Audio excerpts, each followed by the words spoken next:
My friends told me from the beginning that moving into a vegan house was a bad idea. Agnes, they said, you love eating meat. But I was offered the room and took it on the spot. I could eat meat in my new vegan house. It was only banned from the common spaces and obviously the refrigerator. And I wanted to be vegan. I want to be vegan. I know that I can be one day and that I should be. It's just a process for me. Anyway, a week after I moved in, I bought a rotisserie chicken. The supermarket down the road makes them super yummy. I like to pick up each chicken to find the heaviest one, and there were so many chickens there that day. It took me almost 30 minutes to choose. Luckily, no one was home when I returned.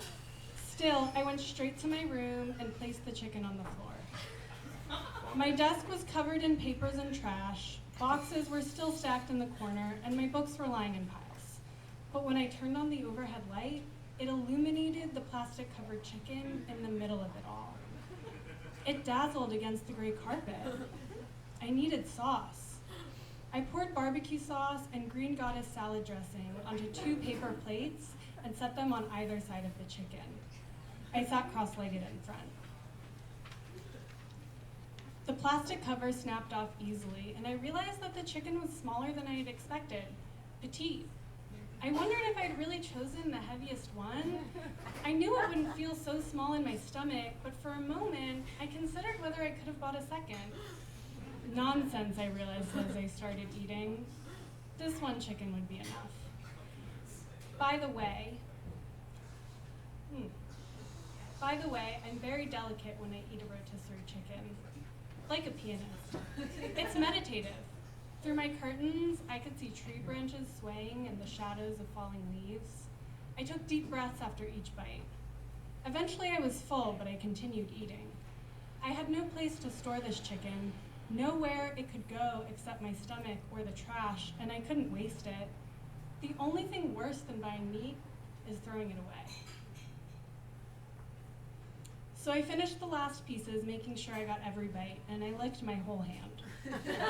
I laid back, looking at the overhead lamp, thankful that the fan was turning. As I was about to fall asleep, I heard the front door open and panicked. Another door clicked shut, and I realized it must have been Marie, who lived in the room right next to mine. My hands were all greasy and smelled of meat. I tiptoed past her room to the bathroom. I used my wrist to turn the faucet on and push down the soap. After 3 washes, my hands still smelled. I rummaged in the bathroom cabinet for essential oils and poured some lavender into my palms, relieved. But I went out and the chicken carcass was in the middle of the living room floor. Benny, the house dog, was licking and chewing the bones. Chicken bones are not safe for dogs. As I reached into Benny's mouth to retrieve them, the key turned in the front door. Mark walked in and saw Benny, the chicken, and me frozen in front of him. Bones were scattered across the floor and small pieces of meat were hanging from Benny's mouth.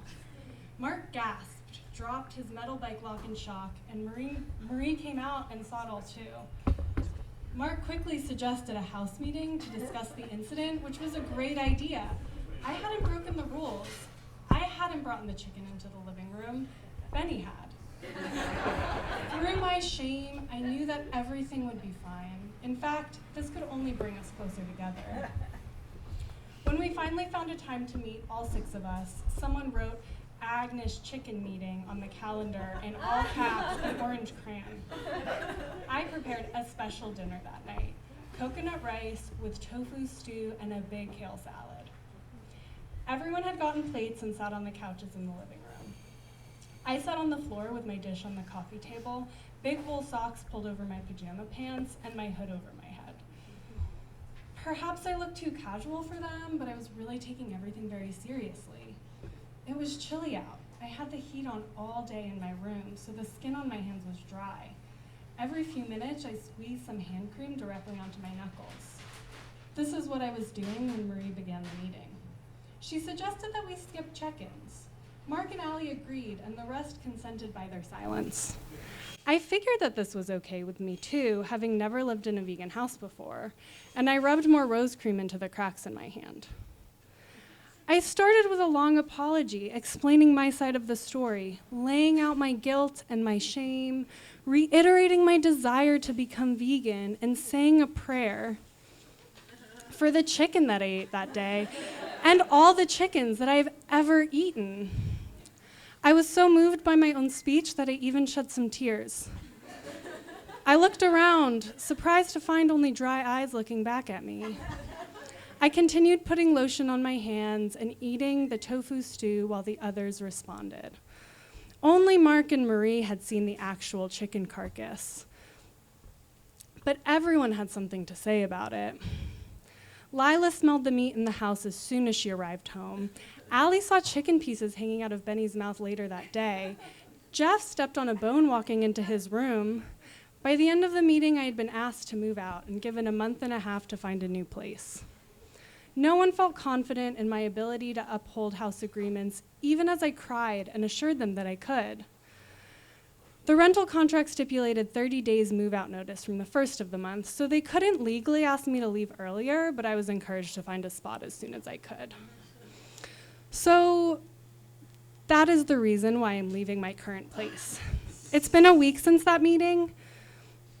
By the way, I want to assure you that I read and understood your house guidelines on the listing.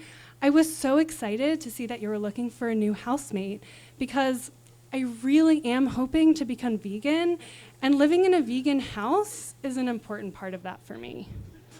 I like those 2 paintings, by the way. Did a co-op member paint them? I have some posters and tapestries that I would love to hang in the common spaces if I do end up moving here.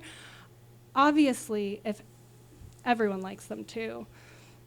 I'm a bit nervous. Anyway, I'm sure you have other questions for me.